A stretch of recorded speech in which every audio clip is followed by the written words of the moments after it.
Hi, everyone. Thanks for joining us for this afternoon or this evening session to learn more about how to build wealth in property through having a self-managed super fund. Just waiting for a few more people to jump on, but I'm joined with me this evening with Jeff Tompkins from GCT Property. Jeff is a property specialist that's been helping clients for many years with sourcing the right properties because it does take a team of professionals to be able to make this a great way of building wealth. But Jeff, if you could just elaborate more about yourself and how you add value to clients. Sure, and thanks everyone for attending today. As Simon mentioned, we're waiting. We can see quite a few people. Simon's just admitted in, so just please bear with us for a few minutes. So my role is a buyer's agent. So I'm sure many people see a lot more buyer's agents come into the property market. More importantly, the property markets are very strong in Australia. We've got clients achieving great building their net wealth through real estate. And I've never seen so many people looking to buy property or put property inside their self-managed super funds, which Simon you'll allude to in the data in the presentation. But it's truly staggering to see the a number of self-managed super funds, and I think the real reason is people like to take control of their super. Obviously, they're a bit unsure, with shares, and they don't have direct control. But a lot of clients have seen the benefits of their own properties or their investment properties outside of super perform extremely well, and looking to replicate that in their self-managed super funds. And there's some great benefits, Simon, that we're going to talk about tonight. But pretty excited to share that information and help our clients build wealth. But that's my role as a buyer's agent, to not only recommend property, source property, but also understand all the cash flows, the requirements for vacancy rates, all those bits of data, population growth, infrastructure going in. There's a lot of components to picking the right property. And it's a very specific thing for each individual investor as well. Because I'm a small business owner and a property investor myself, I really like to understand the client's requirements, because we're all different as property investors. So it's not a one size fits all. We to really tailor the property recommendations to that specific client, Simon. 100%, Jeff. And I know that you sort of go over and above with helping clients find the right property. A lot of the clients that we've worked with together, after going through that process with you, are just so confident when it comes to selecting the investment property that they go with, because you've gone through those facts and figures with them up front. And that really gives them the confidence to be able to take those steps forward, which is great. And also joined with Helen Peterson from the Mortgage PA. Thanks, Helen, for joining this evening. Helen is a finance specialist, does a lot in the SMSF space, well versed. But Helen, I'll hand it over to you to talk more about your areas of expertise. Yeah, thanks, Simon. We've seen a huge pivot in the investment property space in recent years, particularly with SMSF, and a lot more lenders have joined the lending space. So we're seeing a lot more refinancing with SMSF, which really wasn't a thing until a few years ago, because now we have a lot more lenders in that space.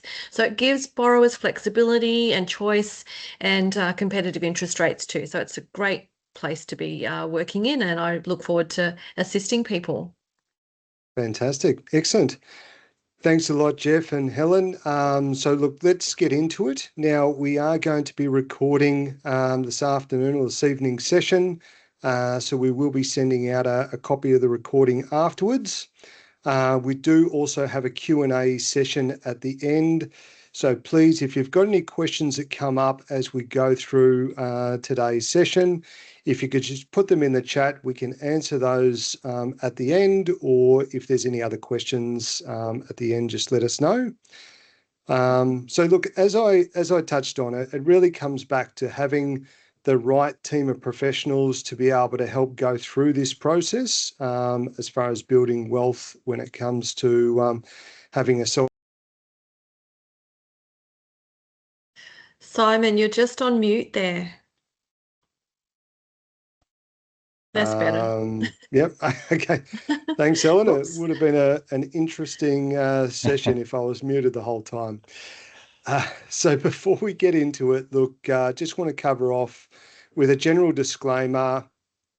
The information that we're covering off this afternoon is general information only. No one's personal circumstances have been taken into consideration with what we're going to be covering off.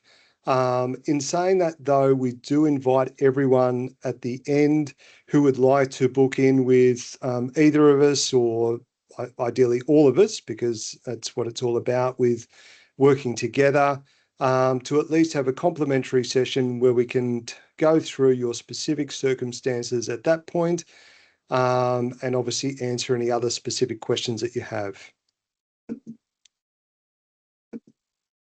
So let's get started. So why SMSFs? Now, I appreciate that everyone that's watching this session could be in different parts of their journey of understanding SMSFs. You might already have an SMSF at the moment. You might be very new and you're just at the very start of your journey of getting information around SMSFs. But just to cover off some of the key reasons as to, or some of the key advantages of having an SMSF.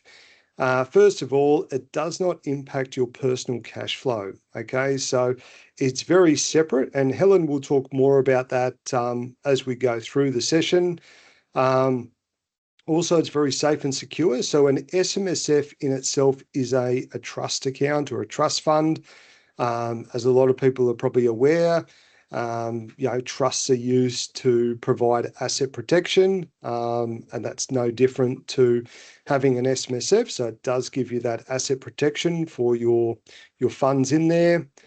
One of the big things for people is it gives you that ultimate control of where your super's invested.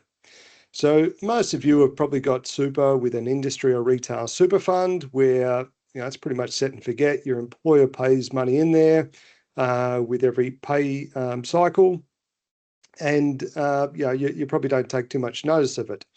Whereas with an SMSF, the key advantage there, and this is where what we work with a lot of clients, is for them to be able to use their super, borrow money through the banks, and then to be able to purchase real property. And it's just one of those asset classes a lot of people are very comfortable with. Like Jeff touched on before, you can see it, you can feel it. It's a tangible asset, and it's just where a lot of people feel comfortable with their investing, and it's a great way to build wealth. Also too, with the borrowing capacity, completely separate, and once again, Helen will talk more about that. Tax effectiveness. Super is a very tax-effective environment for building wealth. When you're going through your accumulation phase of life, you're capped at 15% tax in your super with all your earnings, 10% capital gains if you've held your property or your asset for more than 12 months. And when you get to pension phase, which you can be eligible for from age 60 onwards, it's actually zero tax. So that's obviously a key advantage. The more property that you can be building up between now and when you get to pension phase, the more that you've got tax-free income coming from your rental properties and your investments there. So that's obviously a big factor for people. And that sort of leads into, I guess, with SMSFs too. It's actually the fastest growing sector in Australian super at the moment.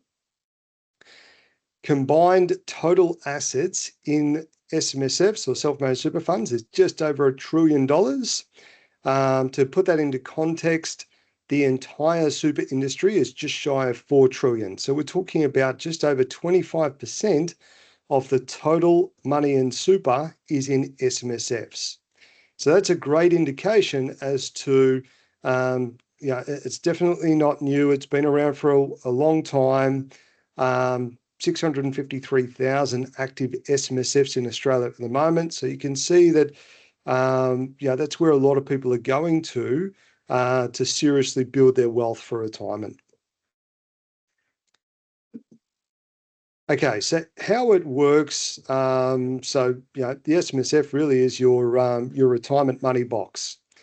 So first of all, you've got the money going into your SMSF. So when we set up the structure, we also set up your SMSF bank account. So that's where you've got your, that's where you've got your employer contributions going in, just like what they would with your normal super fund. And then with an investment property, you've got your rental income going through, just like what it would if it's outside of super, going into your personal bank account. Then when inside the super fund, you've got your investment property, so it's owned by the SMSF, not in your own personal name. Therefore, all the bills, costs, etc., come out of your super fund. And then obviously what's left over is that profit that stays inside and is growing your retirement savings tax effectively. So where you come into the picture is the director of the corporate trustee. So you're the decision maker, which is separate. But in saying that too, all the clients that we work with, we actually help with that management. So it's not something that you have to go it alone. So apart from helping you set up the fund, we also work with you to help keep the fund compliant ongoing, which is obviously a big part of it all. But it really gives you control of where those investment decisions are made. Doesn't affect your personal finances. Everything is paid for by the super fund that relates to the property. Now, the different types of funds that we set up for clients, or we can set up for you if you're new to having an SMSF, a couple of different options. So we can either do the single member fund. So if you're just looking for just wanting to have control of where your super's invested, great for people that have built up a good amount of super in their own super fund, and we can set that up for you. Most commonly, we work with couples or business partners that are combining their super together in the one fund and then using that to purchase property or your business premises or whatever the case may be. But then we also do a lot of like family SMSFs or property syndicates as well. So with a family, you might have mum, dad, some of the adult children that all want to pool their funds together and then be able to invest that into property. Like the old saying is, you achieve a lot more as a team than as an individual. So it's a great way for families to build wealth together. Also, too, we've done a lot of property syndicates where you might have couple of couples or friends that don't quite have enough money on their own to be able to set up a self-managed super fund to buy property. So they go in with friends or family or other people to be able to pool your resources together. So yeah, definitely a couple of different options there with how it can be structured. So minimum, you need at least one person. Maximum, you can have up to 6 people. So this diagram probably explains it a little bit easier with how the structure works.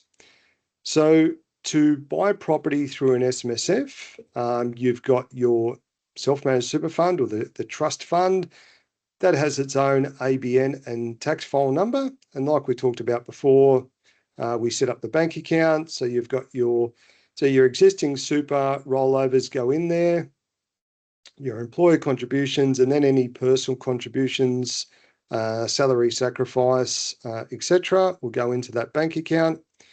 You've got the corporate trustee that you're the director of, giving you control of the fund. And then to buy a property through a super fund, you need to have what's called a bare trust or a holding trust, and that needs its own separate corporate trustee.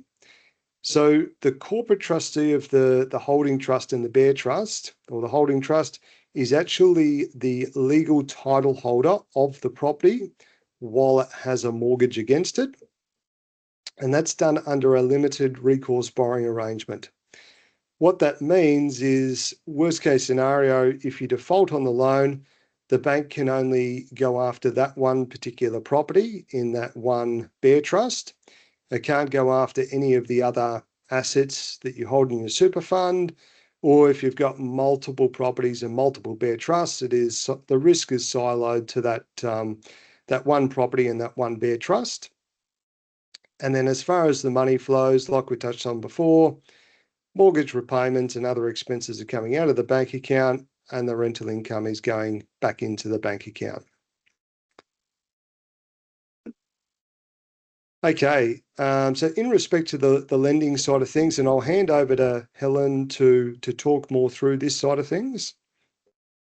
Sure, thanks, Simon. I guess what we should explore first is how lending works for SMSF. It's quite different to borrowing for buying your own owner-occupied property or an investment property.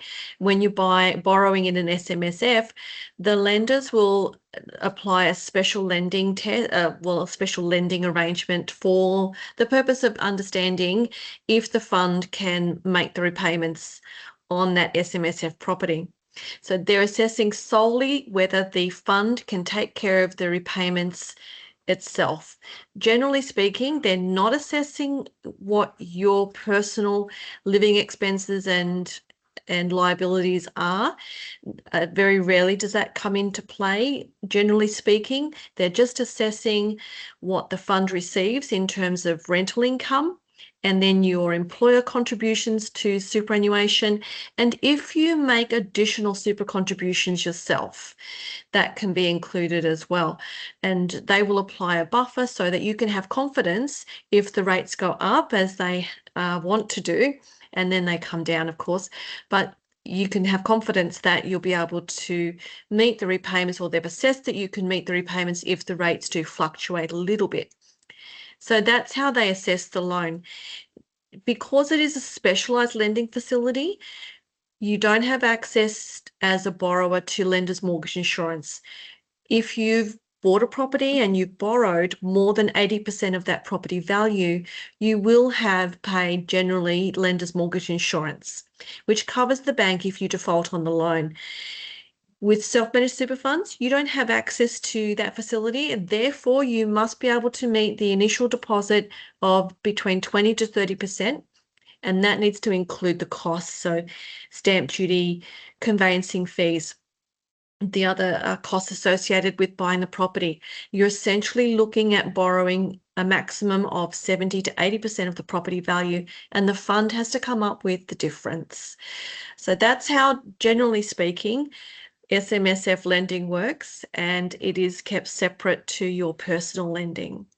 So you've got inside the fund, your employer and personal super contributions, your rental income from the property, your existing SMSF investment income if you already have an SMSF, and making sure there is some liquidity after settlement. Imagine if you had tenants and then for whatever reason there wasn't tenants for a period of time. You still have to make the loan repayments. So having some liquidity in the fund, generally speaking about 5% of the loan total, just ensures that in those circumstances you can still meet those loan repayments. And then outside the fund, of course, you've got your own personal income or self-employed income, existing personal debts, living expenses and credit cards, car loans. They're generally kept separate and don't impact the loan assessment. But there are occasions when that happens, and I can walk you through that. So I'll hand back over to Simon. That's great, Helen. And there's a few more points there around the lending, which I think you've probably covered off most of those already as well. Yes, we've just talked about all of this. Yeah. And over to yourself, Jeff, in respect to the property side of things, and I guess some of the keys with what to buy. Sure, thank you, Simon and Helen. So yeah, with property in the self-managed super fund, as we've talked about, it's got to be self-sufficient. So my role as a buyer's agent is to help guide my clients into property that's going to grow in value and not cost a lot to maintain that property. So generally what we're looking for is more modern, low maintenance properties, and we're looking or targeting high yield type properties. So cash flow is key inside the self-managed super fund. So we're trying to target those high cash flow properties. Definitely. Okay, so this, the best way to explain what we do and how we help our clients is to look at real numbers. So this is a recent case study. Simon set up the self-managed super fund for the clients. They came to us for property advice, and it was really a great result. So this was a brand new property under construction. It was finished. So we settled on the property purchase price. I negotiated to 900,000 in Parkridge, which is Brisbane South, and it's settled on the 5th of September, as you can see there. And the comparable sales now, only 6 months later, are showing the replacement value of that same property around about 965,000. So 65,000 profit in just 6 months. And that's why so many people are looking to require real estate property, residential property, in their self-managed super funds. And that's like, boosting your weekly income by 2,500 per week, which is truly amazing. And that's like a return on your initial investment of about 13.8%, because you're getting the benefits of the property value, not how much super that you've put into the deposit. So it's what's called gearing with property, and that's why property investors love property, and it's the first choice for many investors. Most definitely, Jeff. It's a great result. Okay, so cash flow is really important, as Simon touched on earlier, and Helen as well, for the funding. So the banks are going to ask, how much is the purchase price, what's the rental income, and what's the other outgoings of the property. So we need to look at these before we make a purchase decision. But this is a really good case study. Please remember, these are generic numbers. They will vary depending on your circumstance, but it was quite a similar numbers for that property we just showed on screen for those clients. So purchase price of 900,000 on the left-hand side of your screen there. A 70% loan, so the banks will lend us around about 630,000. So that means we need to come up out of our super fund with around about 270,000 as the cash deposit component, plus purchase costs, as Helen mentioned. So purchase costs, stamp duty, legal costs, and also, of course, setting up the self-managed super fund. So one of the big benefits of property inside a self-managed super fund, all the expenses are paid out of the super fund. So that means we need a cash deposit around about 320,000 if we're looking to borrow at 70%. So now we look at the right-hand side of the screen, so the income versus the outgoings or expenses. So I've got the rental income of about $700 per week. That property was actually achieving that, 35,000 per year. And then we've got the super contributions from your employer. So I've just based it on a generic income of two participants on about 100,000 each. So we're getting an additional 24,000. So essentially, that's another form of income going into the property. So our total income is around about 59,000. Our outgoings are the loan repayments on 630,000. So that's about 44,000 per annum, plus the property expenses. And property expenses, things like rates, insurance, auditing the super fund has to be audited once per year, of about 14,000. So total expenses are about 58,000. So that means on those numbers that property essentially is paying for itself, which is a fantastic. So we know generally for buying property outside of super, unless we're putting in a very, very high deposit, it's generally negatively geared at the moment with the way the yields are going in Australia. But this has got the ability to really take care of itself, which is why so many clients are looking to buy property or put property inside and set up their self-managed super fund. So great outcome. And on top of that, you could do employee contributions. And I'm sure Simon will touch on the tax benefits. Is it about 15 cents in the dollar they can pay on that, Simon? With making those salary sacrifice contributions.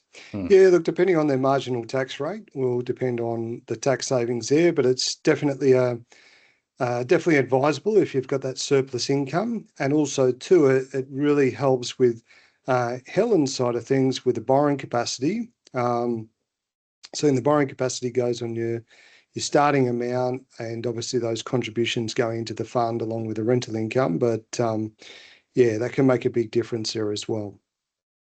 Right. And this was another great case study of yours too, Jeff. Yeah, so this was a recent client. New Zealand police officer moved over and wanted help with sourcing property. Didn't really understand the property market in Australia. He came to us for some help after a few of his colleagues we'd helped, and fantastic results. So this was what we call a dual income property. So for those watching tonight, we do a lot of multiple income type properties if we can got the capacity to do those. So the purchase price was 829,000.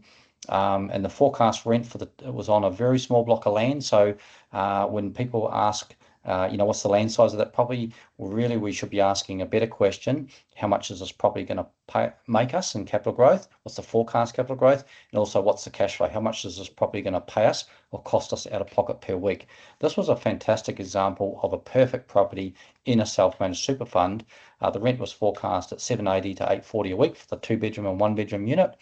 Property manager actually achieved $900 a week. So that's an additional $3,000 per year in income above what we forecast.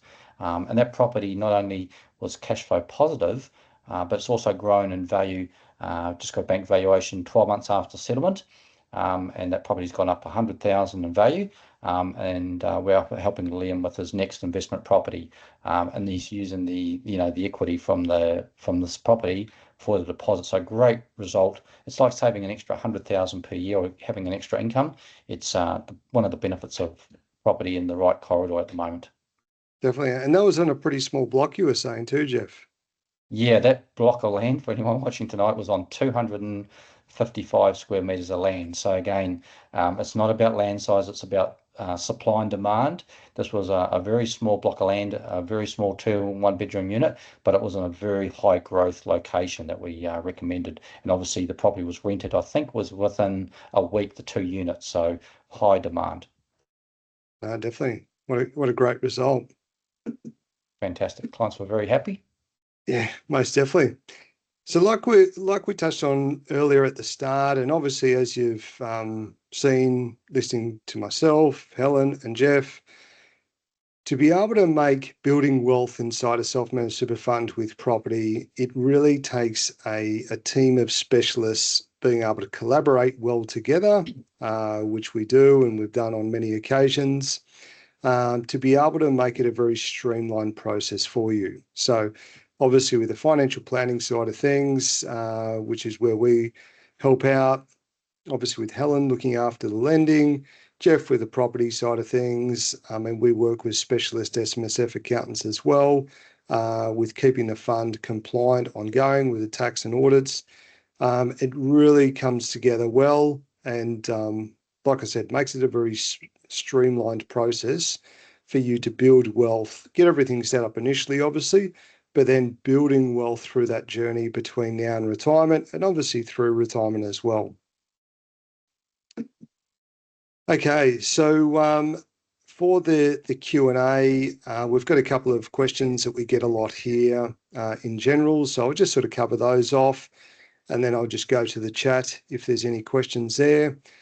So a common question we get is, can I live in the property or rent it to family? Unfortunately not. So the investment properties that you have in your SMSF are strictly for other people to rent them. You can't rent them to family, friends, related party. Obviously, you can't rent them to yourself either.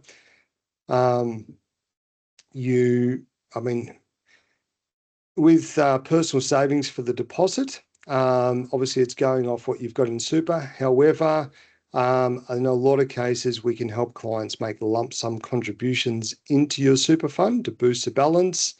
Like Helen touched on before, you need around 20 to 30% deposit. And obviously with what Jeff mentioned about the different properties, cash flow is king. So if needed, being able to get some extra funds into your SMSF to be able to give you a higher borrowing capacity and to be able to access greater options with your property can definitely be a good strategy to go with. Helen talked about the liquidity buffer if your property is vacant for a period of time. And then obviously with the SMSF side of things with the lending. Not too sure if there's any questions in the chat, but Jeff and Helen, are there any specific questions that you normally will get when speaking to people about SMSFs?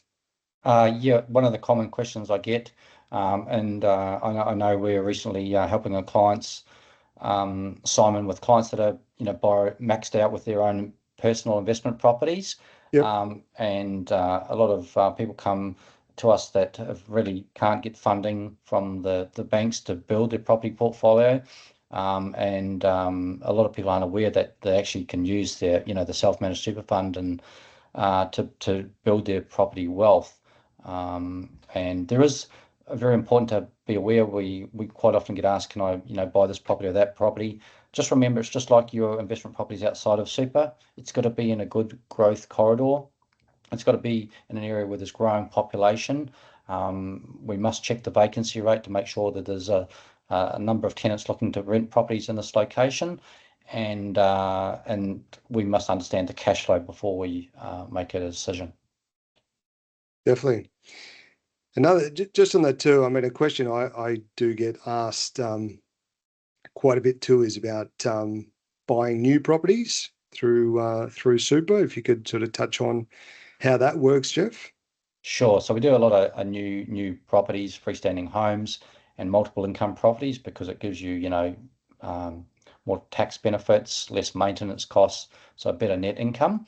And with a new property in a self-managed super fund, it must be called what's called a single contract. So we do a lot of two-part contracts. Again, that's where that specialist advice from a property advisor is really important. So not every property is suitable for a self-managed super fund. So generally, if it's new construction, it must be single contract, and that we do have those specialised properties that we can find for the clients. Fantastic. What about yourself, Helen? Are there any common questions that you normally get hit with? A couple, probably the most common is they say, well, I can't live in the property in the SMSF. When can I live in the property? That is a great question, Helen, and I actually get that a bit too, because one of the strategies that we work with for a lot of people is to be able to purchase their retirement home inside their super fund, obviously a few years leading into their retirement, so that they're able to capture that capital growth between obviously when they buy it and when they can retire and live in it. So when you reach preservation age or retirement age, which is at age 60, you can start taking lump sums out of your super. In pension phase, depending on obviously what your situation is, you can start drawing down tax-free income out of your super from age 60 onwards. But age 65 is when you can start taking these lump sums out. So to answer that question, Helen, you can take out a lump sum withdrawal out of your super fund at age 65. So effectively taking the property out as an in-specie transfer. Generally, it won't be a taxable event as far as capital gains. Look, it does come back to the value of the property. That's probably one of the key things that we need to look at the time. You can be up for stamp duty because you're changing title. However, that can be fairly minimal for getting the property out. But yeah, generally it's a non-taxable event depending on the value of the property. But yeah, age 65 is that key age. And then there's strategies where people can sell their existing property and then put a bunch of money back into their super as well. So you're sort of swapping one for the other. Yeah, And I the get other one of those. question, sorry, Sorry, Jeff. The other question I get from time to time is, can I buy commercial property in my SMSF? That's a great question too, Helen. And in a couple of different circumstances, I mean, you can buy commercial property as an investment, but also there's an exemption with the super laws where you can actually buy your own business or your own commercial property in your super. And that is the only time, or there's an exemption there, where you can actually rent that to yourself. So it's a great strategy for business owners that have got enough in their super, or they can make that work where they purchase their own business premises inside their super and then rent it back to themselves. If you already own your business premises, you can sell it to your super fund, and then those sale proceeds will go to your company or you personally, depending on how that's structured.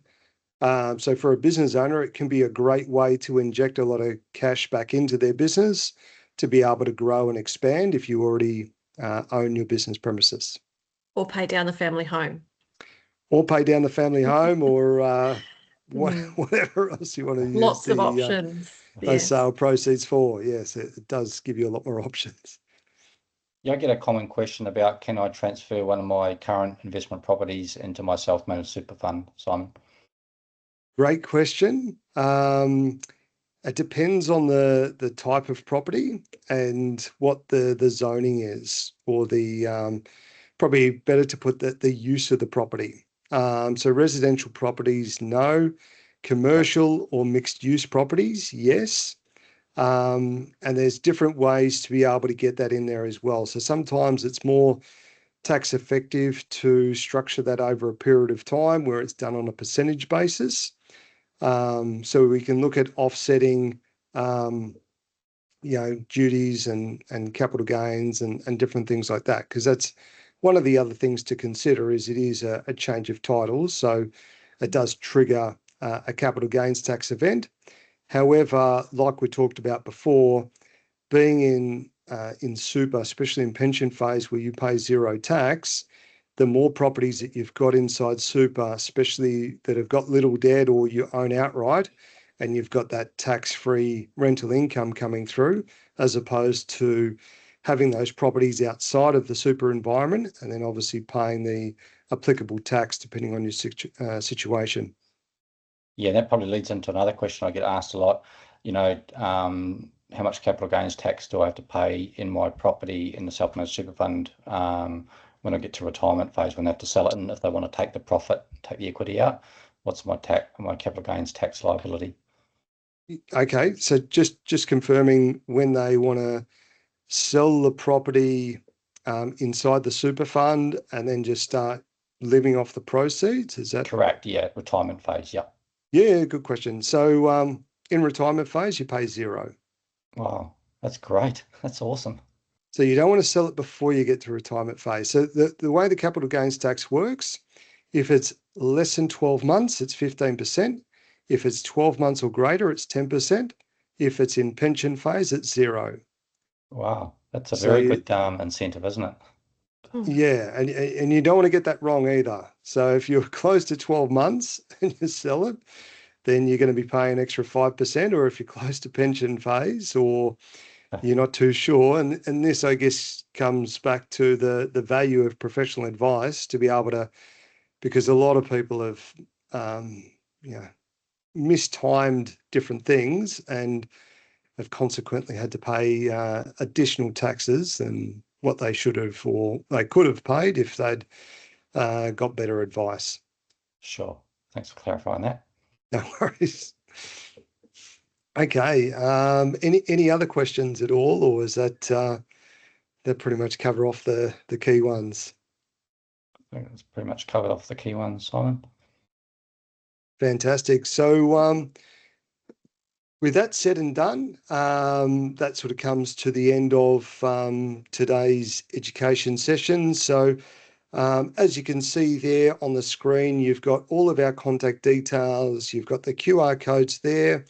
If you take a photo of those, it'll take you to our individual calendar booking links. So whether you speak to myself, Jeff, or Helen first, then excuse me, you can catch up with the other of us afterwards. But like I said before, it's really important to be able to get that right advice, have the right team that you work with to be able to build wealth in property through your SMSF.